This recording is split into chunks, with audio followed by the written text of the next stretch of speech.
তো ডাল আর তরকারি এদিকে হচ্ছে, আর কাঁচকলা ভাজা আর কুদরুকি ভাজা কমপ্লিট। কীরকম মেঘলা হয়ে আছে একবারে আকাশটা আজকে। গ্যাস শেষ, এই সিলিটা পড়ে গেলেই হয়ে যেত।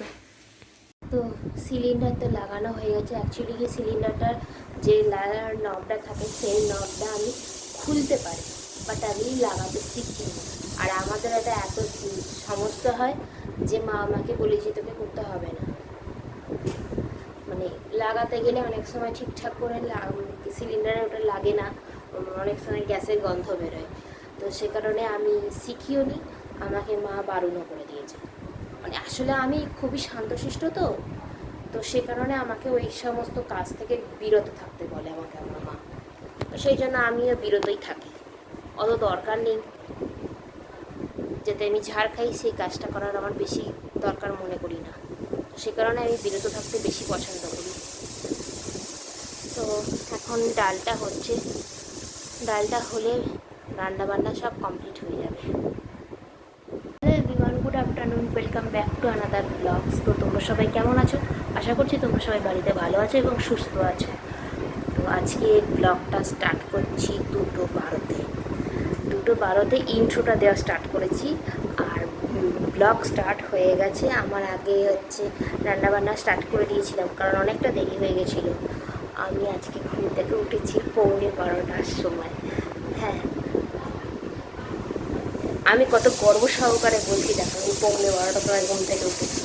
অ্যাকচুয়ালি কিছুই না, কালকে তাড়াতাড়ি ঘুমিয়ে পড়েছিলাম। মাঝরাত্রিরে এত কষ্ট হচ্ছে, শীতও করছে, গরমও করছে, চাদর গায়ে দিতে পারছি না, চাদর খুলতেও পারছি না, কেমন একটা শরীরে অস্বস্তি হচ্ছিল। তো সে কারণে খানিকক্ষণ জেগেছিলাম, হাঁটাচলা করলাম, হাঁটাচলা করে জল ফল খেয়ে একটু শরীরটা ঠিক হলো। তখন কটা বাজে? হ্যাঁ, বেজে গেছে 2:45 বাজে। সেই সময় হঠাৎ শরীরটা কেমন হচ্ছে, হট করে ঘুমটা ভেঙে গেছে। তো ঘুমটা ভাঙার ফলেই আরও বেশি শরীরে অস্বস্তি যে হচ্ছে সেটা আমি বুঝতে পারছিলাম। তো কিছুই না, খানিকক্ষণ জেগেই ছিলাম, তারপরে ঘুমালাম। আর আমি ঘুম থেকে উঠতে এমনিই দেরি করি, আজকে আরও বেশি দেরি হয়েছে। কী হয়, আমার মাঝরাত্রে যদি ঘুম একবার ভেঙে যায় না, আমার আর ঘুমই আসে না। তো সেই জন্য মানে ঘুম ভেঙে গেলে একবার যদি ঘুমটা মানে কাঁচা ঘুম ভেঙে যায়, তো একটা শরীরের ভেতরে একটা কেমন একটা হয়।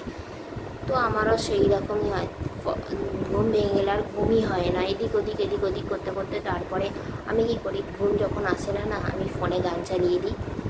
হ্যাঁ, গান চালিয়ে দিয়ে ঘুমিয়ে পড়ি, তারপরে অটোমেটিক ঘুম চলেই আসে। তো সেই কাজটাই কালকে করেছিলাম, আর প্রত্যেক দিন করি বলে অতটা সমস্যা হয় না। কালকে ঘুম পেয়ে গেছিলো বলে আর আমি গান চালাচ্ছিলাম না প্রথমে। তারপরে দেখলাম যে ঘুম যখন ভেঙেই গেছে একবার, তো কষ্ট হওয়ার থেকে না কষ্ট বেশি বাড়ানোর দরকার নেই, গান চালিয়ে দিই, জল ফল খাই, শরীর একটু ঠিক হবে, জল খেয়ে তারপরে গান চালিয়ে শুয়ে পড়েছিলাম। তারপরে ঠিকঠাক হয়ে গেছিলো, গান চলছিল, দিয়ে ঘুমও চলে এসেছিলো, ঘুমিয়েও পড়েছিলাম। আর সকালবেলা যেমন বেলায় উঠতে এমনি আমার দেরি হয়, আজকে আরও বেশি দেরি উঠেছে। দেরি হওয়ার জন্য সমস্ত কাজ আমার দেরি হয়েছে।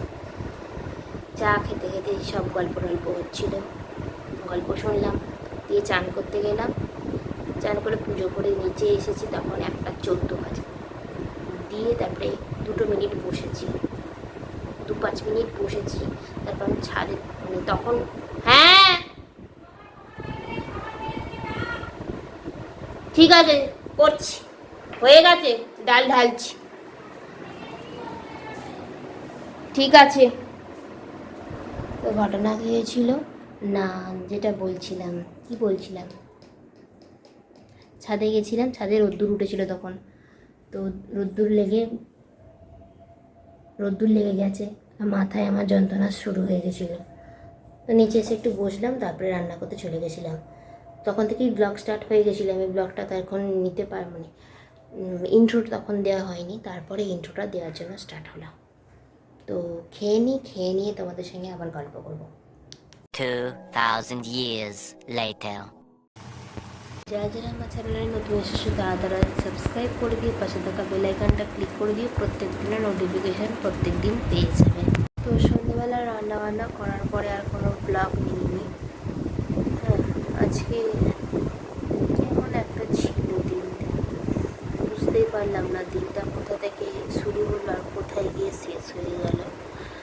তো যাই হোক, আজকের ব্লগটা এন্ড করছি, দেখাবেন নেক্সট ব্লগে। ততক্ষণ যেন টাটা এভরিওয়ান, গুড নাইট, ভালো থেকো এবং সুস্থ থেকো আর সবাই সাবধানে থেকো। আজকের ব্লগটা যদি একটু ভালো লেগে থাকে, লাইক কমেন্ট শেয়ার সাবস্ক্রাইব, পাশে থাকা বেল আইকনটা ক্লিক করে দিয়ে আমার সঙ্গে থাকো। Good night.